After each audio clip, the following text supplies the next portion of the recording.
and had anticipated a ramp up for the finals if, my former team, Brooklyn, was fortunate enough to make it that far. Obviously, the season ended. With that being said, I continued my workout schedule. What I didn't advance to was 5-on-5 play and things like that because we were waiting to sign the contract, obviously, just as an abundance of caution. But in terms of medically, I'm cleared. Riley, the surgeon who performed the surgery, is in touch with the Wizards medical team as well. And, we're going to have, a detailed ramp up to play plan put in place that I can't exactly comment on right now, but I anticipate being full go for the regular season, obviously, and training camp and stuff. Chris Miller. Hey, Spencer, how you doing? What's up, man? You good? Yes, sir. I didn't get a chance to ask you this last week when we talked, so let's just cut to the chase, man. When you bring this championship to the Wizards, how do you want your dollar? Oh, let's keep it freaky. Go 100 pennies. Why not? That's all I needed. Welcome to town, man. We'll talk soon. Thank you, brother. Appreciate it. DA. Hey, Spencer, how you doing, man? What's up? How you doing? Man, welcome to DC. Hey, look, you could have, it wasn't likely given that you were a free agent, I know, but yeah. You could have run it back with Brooklyn and maybe try to win the chip up there. What's happened to you throughout your first few years in this league that made you say, hey, I want to get paid, but I also want the opportunity to maybe lead a team as a lead guard somewhere else? Yeah, I think my exit from Brooklyn and what people are making of it in terms of it being about a starting role are kind of, clickbait and kind of misleading. What I said in terms of if Brooklyn came to the table and used my bird rights and all that other stuff, that I'd still be wearing the black and white, and that was very true. That wasn't the offer that they put on the table. You know what I mean? So you have to then start evaluating all offers, kind of equally. And this situation is very different, than that one, and being able to potentially co-lead a team, with Beal and guide some young guys, but also learn from somebody that's at a level that I haven't reached yet. You know what I'm saying, in terms of superstar in this league, right? And win games, play meaningful basketball in another major city, the nation's capital, all that stuff. It's an extremely attractive place to be, and also Shep from the beginning of the meeting talked about how much he believed in me, which meant a ton. Like in my basketball career. It sounds kind of cliche, but all I really wanted was to feel loved. You know what I mean?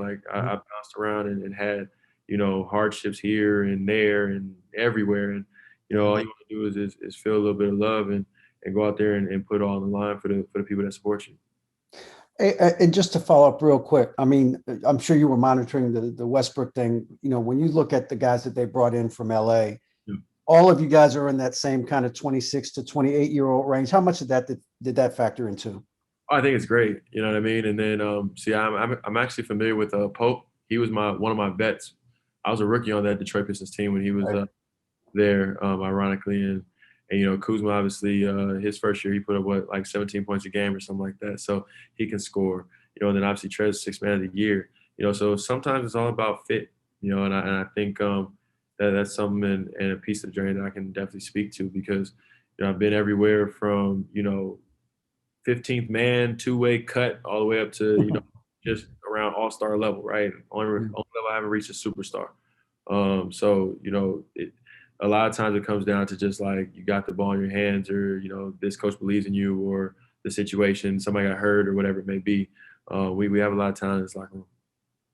Welcome to DC, my man. Thank you, brother. Yes, sir. Kareem. What's up, Spence? Kareem from the Washington Post. Welcome to DC. Thank you, brother. I want to ask, when you got hurt, you're playing the best ball of your career. I was curious, what was working out so well? You just kind of mentioned so many roles that you had kind of filled throughout your career. What was working so well at that point?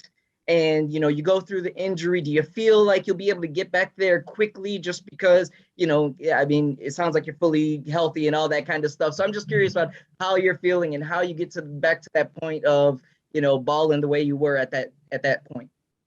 Yeah, I mean, you know, reaching that level of play takes a lot of factors, right? So there were a lot of injuries on our team. It was kind of a necessity.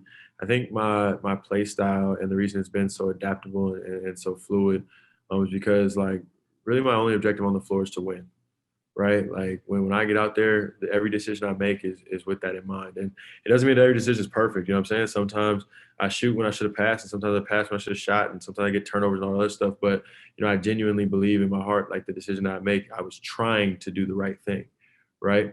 And I think that's what's led to the success, like playing the game for the game's sake and because I love it. And it's also what's helped me, for example, make like game-winning shots and things like that. It's because I try to make the best decision. And if I miss, I know I can live with it, right? I have peace of mind in the work that I've put in, and also that I wasn't doing it for, any other, slick reason, right? In regards to the injury, it's a much easier one than I had before. That's why I was so bullish on my timeline. And so, when I said I wanted to come back for the finals, even when I first got hurt, that was speaking from experience. That wasn't, somebody just talking out of their behind. And I feel great in workouts. Obviously, the next step is to get into live play, which will happen when I get off of vacation. Well, I estimate will happen when I get off vacation. Sorry, doctors. We have different ideas on that, but yeah, I don't see any reason why I won't be in the starting lineup to start the season in October. And just a quick follow, you mentioned, you like the prospect of playing with Brad and the fit with this team. You've seen him for years. What is it about your style of play and his style of play that you think meshes so well or will mesh so well? Yeah, so obviously one of the best scorers in the league, one of the people that gets to the paint the easiest and most efficient in the league. And then I think, obviously everybody has certain styles. I think with mine, in terms of playmaking, like I typically am able to gash the defense before, kicking it out or throwing a lob or whatever it is. So, you're able to create more closeouts in that scenario, even if they don't necessarily lead to assists. You're causing havoc and you're making plays in that manner. And if you look at the depth of our team, obviously Beal doesn't necessarily need that because, he can go get a bucket on everybody, right? But look at the depth of our team, Pope, who can really shoot as a quick first step. You got Kuz, obviously, when attacking closeouts, he's going to be a monster. Rui, same thing, right? Super athletic, getting the lane off cuts and things, dunking on people. Gafford, lob threat. Trez, obviously a play finisher off the pocket pass and also, as a lob threat as well. So, you got them all there. And even the versatility, being 6'6", to play with Aaron, in those times, right?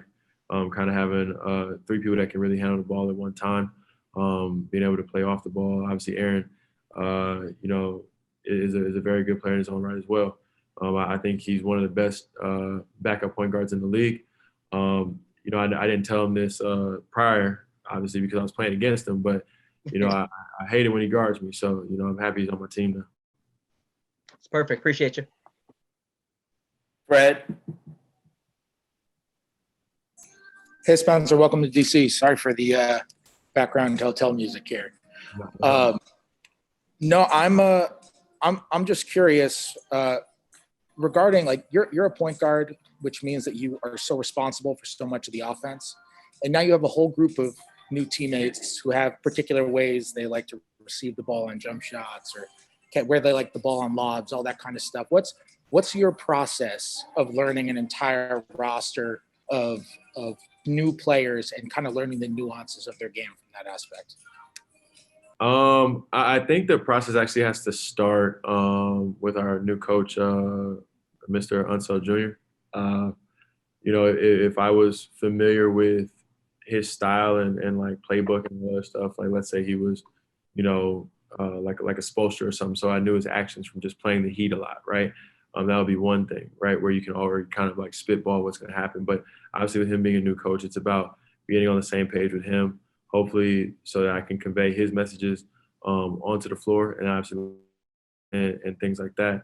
And then from there, you start to put the puzzle pieces together, right? And, you understand, obviously, Gafford is above the rim, right? You understand, Kuz attacking closeouts, obviously has a little bit of post-up game. He's kind of real versatile scorer. Just think about each and every player. Like you already start to pick up just from the standpoint of playing with them so much. but then also throughout practice and film study and having open, transparent conversations. Like, I'm gonna go up to him and tell him like, look, bro, I'm not perfect. Like, I want to know like what you need from me. I think that's something that I learned coming through the various ranks of, like I said, 15th man and up. Like, when somebody came to me when I was, 7th, 8th man and was like, hey, Spence, like, if I set a screen this way, would it help you get in the paint? Man, it was super impactful. You know what I mean? I didn't feel like, less than, or I didn't feel like, without a voice. I felt like, empowered in those moments and able to say, hey, look, man, if you turn the screen this way, it helps me get my defender, on my hip. And this is how I can go about it so that you also get the lob when you do this. Does that work for you? And I think when the communication is open like that, it can make us a powerful team. Thanks, man. Neil. Hey, Spencer, welcome to DC. I'm curious, what communication have you had with Brad either before the free agency started, since free agency has started, and how have you guys maybe started to already pick each other's minds a little bit? Before free agency would be tampering, bro. What are you talking about? Of course, okay, not trying to get anybody fined. Listen. Lakers, Toronto, Heat, whatever. They the ones that are tampering. We just don't tamper, man.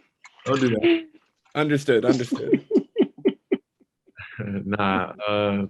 In terms of speaking to Brad, obviously, having his vote of confidence in terms of this signing meant a ton. You always want to be on the same page with the superstars on the team, or superstar, sorry, on the team.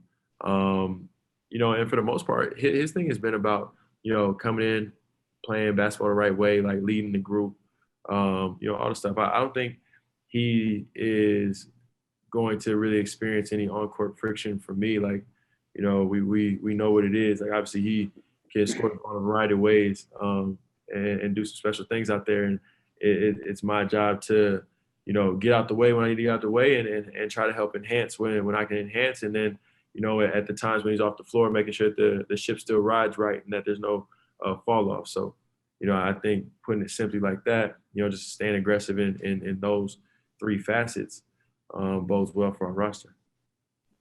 Thanks. Welcome again. Thank you. Matt. Hey, Spencer. Matt Ferris from Washington Times. Nice to meet you. Virtually. Just curious, like you mentioned monitoring the point guard market. Was it Washington from the very beginning, or how did Kyle Lowry's decision, for example, kind of impact your thinking, or how did you kind of go about that process of, all right, settling on Washington, basically? No, I mean, obviously Russ was the domino that opened up Washington because prior to the Russ trade, like, Washington wasn't on the table.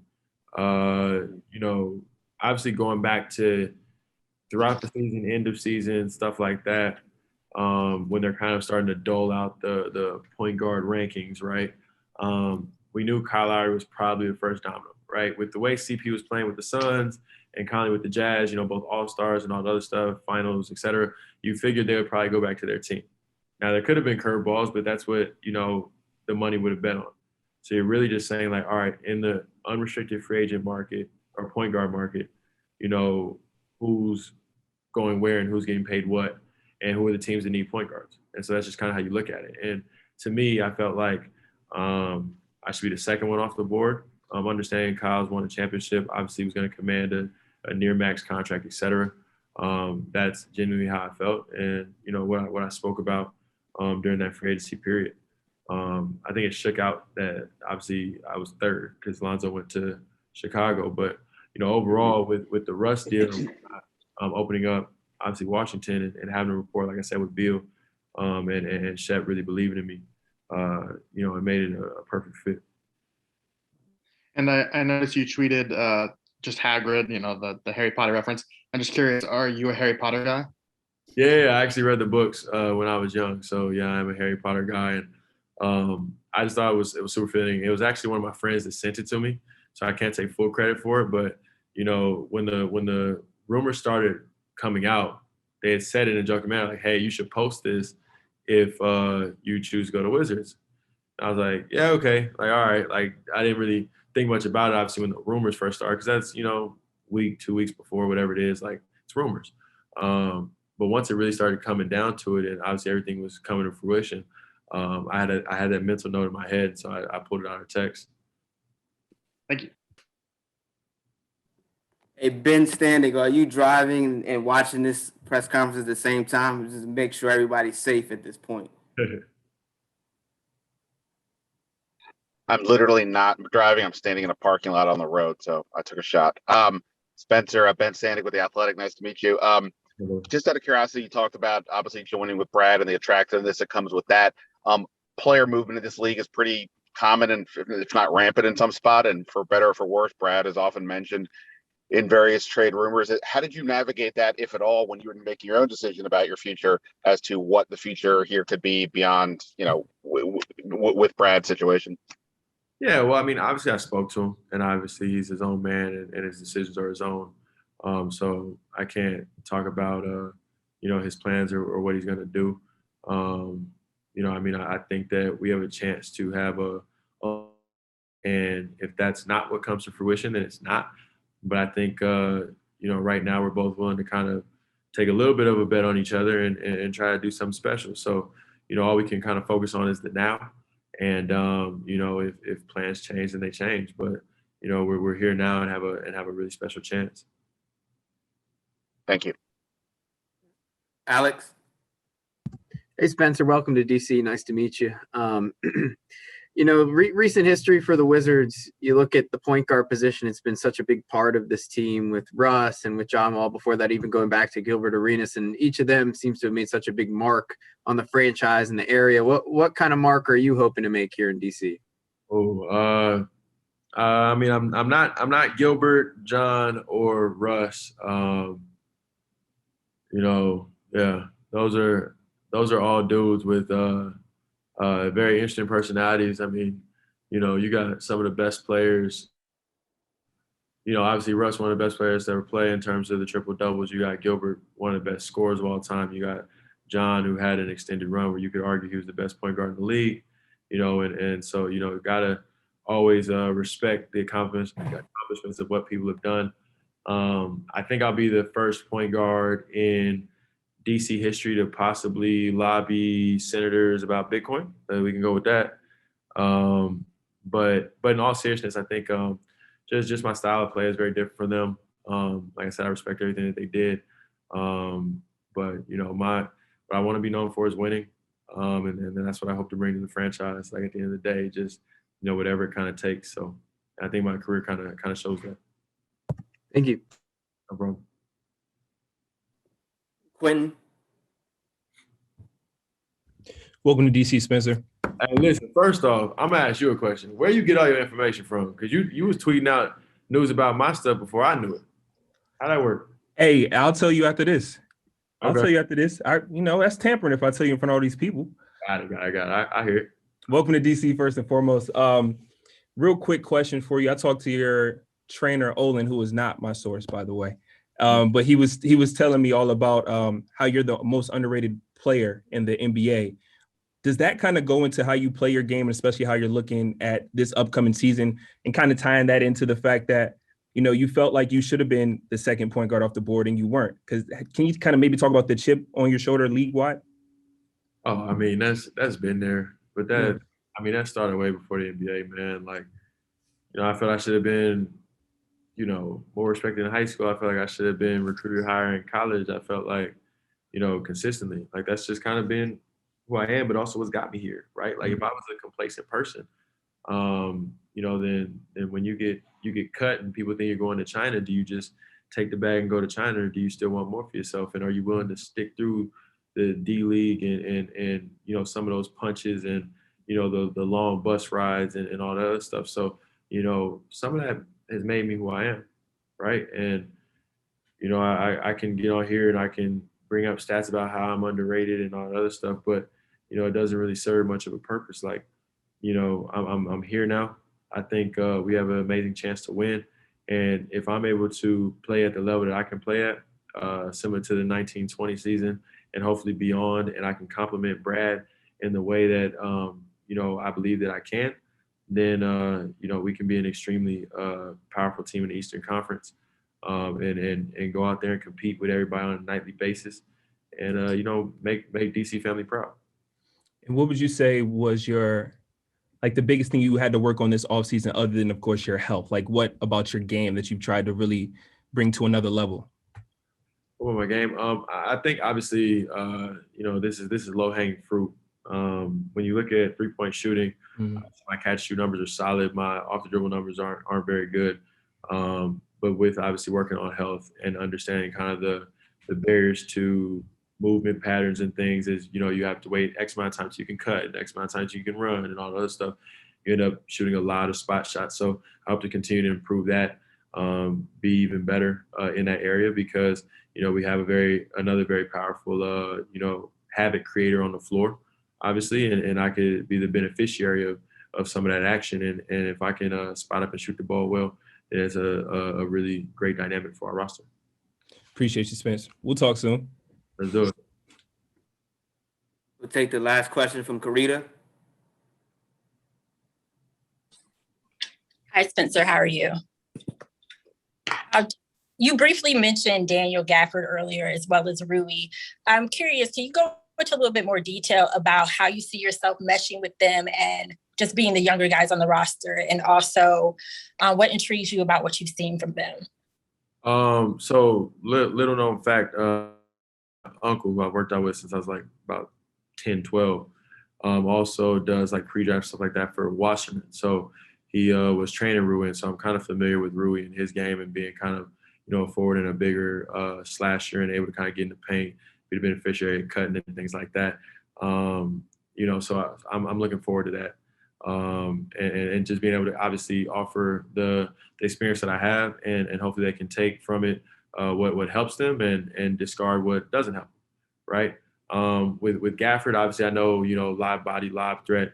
I'm familiar with playing with them. I think, you know, in that same 1920 season, you know, I was of the top 3 live combinations in the league. I was a part of 2 of them, right? I believe me and DeAndre Jordan were first. I think James Harden and Clint Capella were second, and then me and Jared Allen were third. So, you know, it speaks to an ability to have good ball placement above the rim. And obviously, you know, everybody jumps different. Some people 1-leg jumpers, 2-leg jumpers, all that other stuff. So there is some chemistry and timing that has to, you know, take place, as it did with DJ and Jared. Because, you know, for example, DJ's a 1-foot jumper, wants to catch a lob with his right hand off his left leg, even though he's left-handed. You know, it's why, I don't know. And Jared Allen is a 2-foot, 2-hand guy typically, from either side. And so learning Gafford in that manner, you know, might take a couple practices, but, you know, once you get that down, it should be on and rolling.